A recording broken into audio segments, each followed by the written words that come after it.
ایک گھر سے عشقیہ اشعار پڑھتے ہوئے سنائی دیے، ایک خاتون جو صحابیاں ہیں لیکن گھر کے اندر سے عاشقانہ اشعار پڑھ رہی ہے جس میں کچھ بے حیائی بھی تھی۔ حضرت عمر رضی اللہ تعالیٰ عنہ دروازہ کھٹکھٹا کے اندر داخل ہوئے،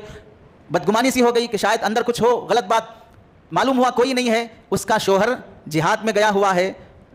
ملک کی حفاظت کے لیے گیا ہوا ہے، لیکن کئی مہینوں سے اس کا شوہر نہیں ہے، شوہر کی یاد میں وہ بے چین ہو رہی ہے۔ تو حضرت عمر رضی اللہ تعالیٰ عنہ گھر تشریف لائے، اپنی بیٹی حضرت حفصہ اور اللہ کے نبی علیہ السلام کی بیوی حضرت حفصہ رضی اللہ تعالیٰ عنہ زوجہ مطہرہ سے پوچھا کہ بغیر کسی جھجک کے یہ بتاؤ عورت شوہر کے بغیر کتنے دن صبر کر سکتی ہے؟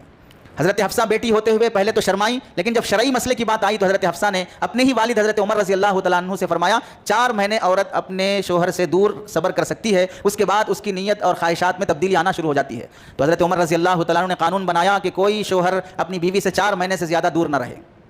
اب آپ بتائیے کتنی باریکی سے اسلامی رہبری کی گئی ہے کہ اگر آپ دور جاتے بھی ہو تو